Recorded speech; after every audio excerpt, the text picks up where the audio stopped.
Hi everybody, I'm here with my friend Robert. Hello. Going to see Jaws. I'm going to see it for a second time. 3D this time, right? Yeah, I'm excited for it, definitely. How excited? How excited? So excited that I know it wasn't a propeller, it wasn't a coral reef, it wasn't Jack the Ripper, it was a shark. Please do not smoke in here, thank you. Well, here we are, ready to go into the theater. And Robert, have you seen this on a big screen before? Oh yes, I did. Back when it was new, back in '75, and I believe I saw it in 2015. Yeah, it was I know I saw it a second time, but it's been quite a while now. Well, I hope you enjoy it, man. Yeah, and I've never seen it in 3D, and the movie wasn't shot in 3D, so I don't really know what to expect. Doesn't make much sense for a guy who hates the water to live on an island either. It's only an island if you look at it from the water. That makes a lot of sense. Also, this is the first time in my life I'm going for a senior citizen discount. You got it right here, captured for the first time. Might as well take advantage of it. Of course, I always do. That's right. I'm doing it, even though I'm not really old. You know? I'm old. Okay, Pops.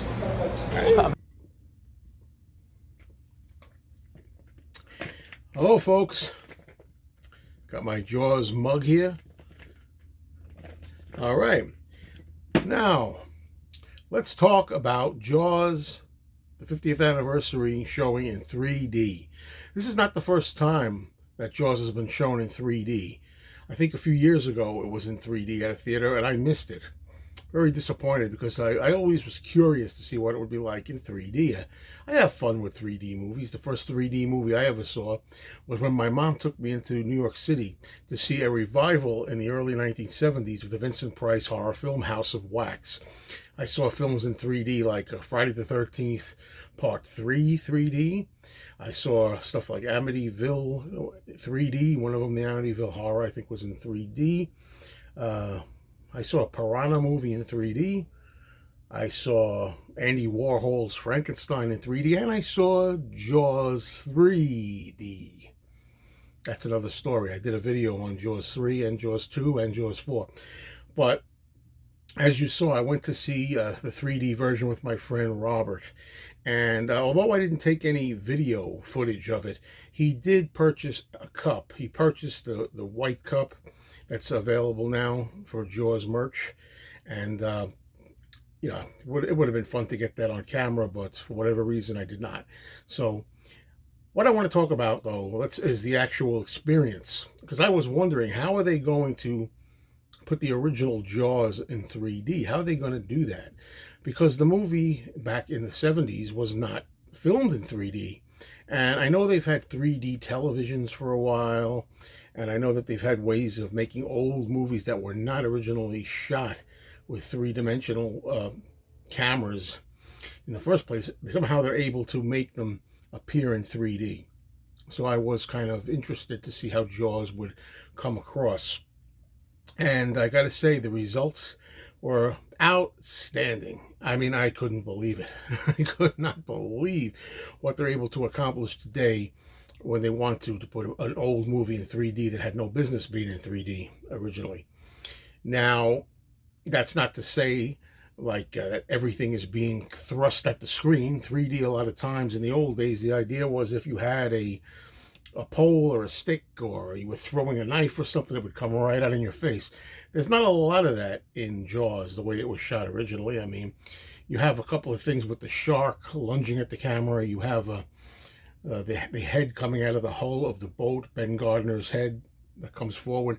There were a few items that really delight in 3D. However, most of it was just the enjoyment of having the whole picture itself look like 3D. Okay. When I went into the movie theater, I should say again, we had to pre-order our seats and choose our seats ahead of time.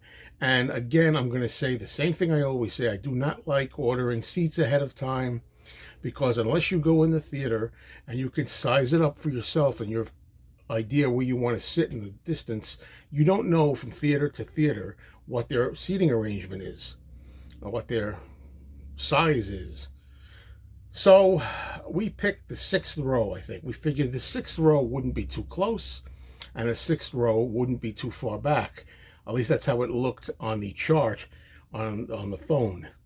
When we actually got into the theater and went to get our seats, we realized 6 rows was just a little too far back for this particular theater. It didn't do justice to the theater when we saw it on the phone. So we realized, at least I felt, we would be back a little too far. I think to really get the most out of a 3D experience, you have to be as close up as you can without being right on top of the screen. I'm not saying you have to have your face looking up pressed against the screen. I'm saying if you're sitting for a 3D movie, say a lot of rows back, once that theater screen starts looking like this, if you're sitting in, say this is the theater screen and you're sitting there and the theater screen looks like that, you can see the screen by itself with the sides of the movie walls there and the top and bottom, you're not going to get it. What you want to do, you want to go close enough that you're kind of as close to the image like that as you can, so that you don't have any borders around. And that's what we did. We luckily there were 2 seats in the 3rd row, right dead center, that were not occupied. There were seats all around, but luckily in the 3rd row there were these 2 seats, and we took them and we moved up and had a great time. I was hoping that the theater would be more full than it was when I first saw it in regular IMAX, the day before. And it turned out it was better attended, and there was some reactions. I like crowd reactions. There was some laughs, and there were a couple of, audible, just say, expressions with certain scenes, but not as much as it was in the 1970s, obviously, and not as much as it could have been. But anyhow, let's talk about, again, all the 3D that I liked. Right from the beginning of the movie, the first thing that impresses is when you see the titles. You see the title of the film Jaws, and you see, the credits, the actors and the director, Steven Spielberg, and everything. And you're sitting there looking at the action, and the letters are in front. The letters are here, way thrust in front, and everything else is pulled back. It's great. And for the first, I'd say, half hour of the movie, it was quite a treat to be able to see Amity Island, to see the town looking like it was real, like you were right there in the town.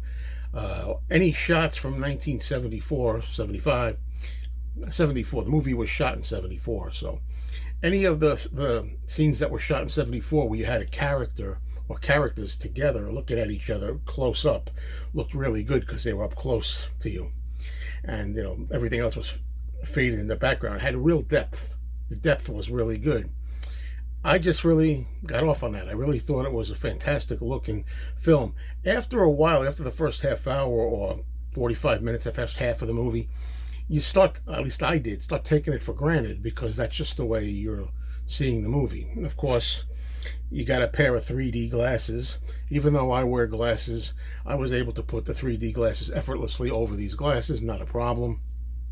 And just everything taking on form and depth and texture. The cage, when you see the shark cage when Hooper gets into being lowered, it's right in your face. So you could see and feel all the steel of the cage.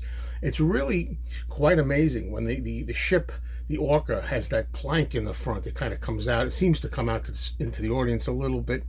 Really, really effective. It's a film that benefits from 3D presentation.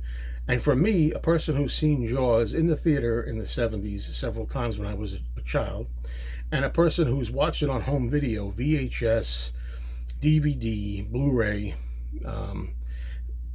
many times, and a person who's actually seen it in theaters again, brought back in the 2000s a few times.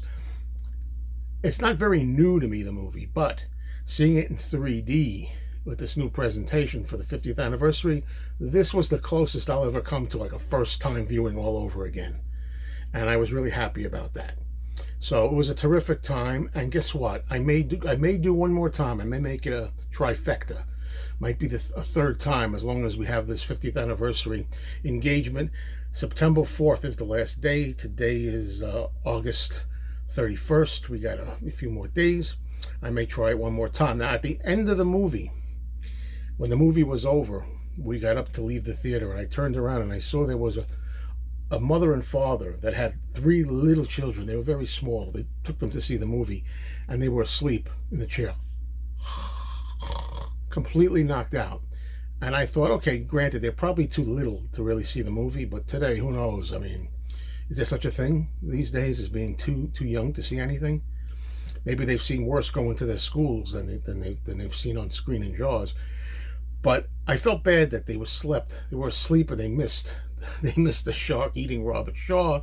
They missed Richard Dreyfuss in the cage. Who knows how long they were asleep? It was a 7 o'clock showing. The movie ended somewhere around 9:30. Because of course you got to sit through like near a half-hour commercial, so it was about 9:30, and they were asleep. But yeah, anyway, just thought I'd throw that in there. I had a fantastic time, a real eye-opener, a real special experience that I'm glad that I went for. I'm glad I went to see Jaws in the 3D effect, and I would highly recommend it for anybody who likes Jaws and you want to see something different, But like I'm saying, where you want to sit in that theater is up to you. You might want to not be too close. You might want to be way in the back. I personally think in 3D, seeing the screen like that from the back row is not going to really give you as much 3D depth as seeing it like that. So enjoy. Let me know if you see it.